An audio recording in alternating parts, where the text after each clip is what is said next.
On to the devotional number 3, and it's called The Wonderful.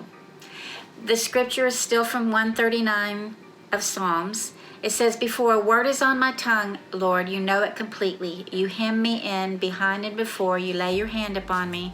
Such knowledge is too wonderful for me, too lofty for me to attain."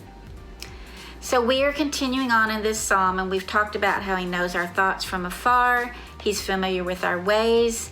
And now we read that he knows what we're going to say, all the words on our tongues before we say them. The Bible talks about the power of the tongue and how no man can tame it. And I know I've spoken words where I wish I could unspeak them, but I can't. Words of judgment, hatred, condemnation, and more. I've spoken words to God of mistrust, misunderstanding. And God knows these words before I even speak them. It means he knows the intent and the wounds of my heart that make me speak. He knows me. It says here that he also hems me in behind and before and lays his hand upon me. And we read that the knowledge of knowing he knows my words and that he hems in and he lays his hand on me is too wonderful to even comprehend. So here we basically have 3 things that we're learning about God in further depth. He knows us completely. He hems us in on all sides, and he lays his hand upon us. Think about your relationship again with your parents and these 3 attributes that we run from as we mature. We don't want them to know everything that we're doing because they want to prove. We surely don't want to be hemmed in, but rather given freedom to roam and be. And they better not lay a hand on us or we'll fight back. Isn't that the state of parents and kids in every home? And yet this scripture says our Father has this sort of hold on us, and the writer responds that it's wonderful and lofty and amazing. Say what? Don't you know that twins say they know what the other one is going to speak and they finish each other's sentences? And we think that's cool. They have this connection, and it's because they were formed the same in their mother's womb. So we can look at the phrase that he knows us as an intrusion or as an inclusion.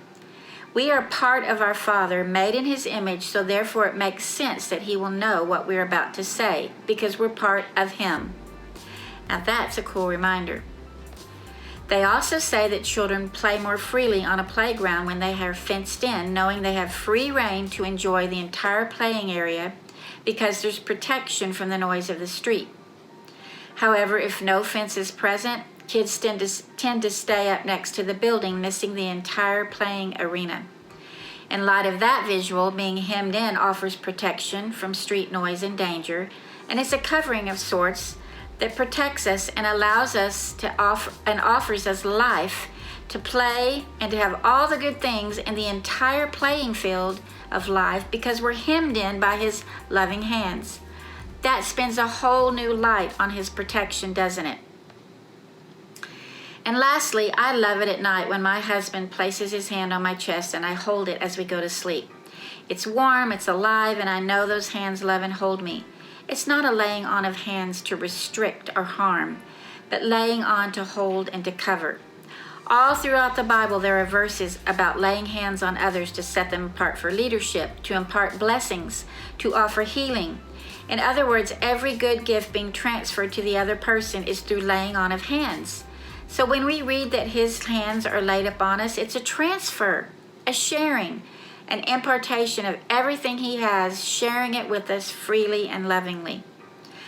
What a total turnaround to see our parents as teenagers that can't wait to leave home to turn and see that he knows us completely and we can't wait to run into his arms. He knows us completely, not to invade our privacy, but rather because we're part of him and he made us inside and out.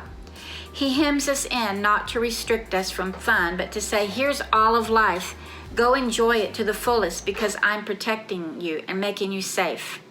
And he lays his hands on us not to press down or suppress, but rather to impart everything of who he is into everything of who we are meant to be.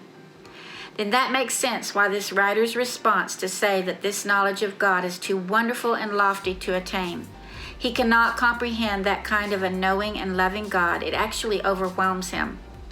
To be known by God is wonderful. The reality of it washes over us like a surprise wave of warmth, and it carries us into places unknown that we've never been to before with the realization of being known and being observed and taken in, and it's like a deep breath of fresh air.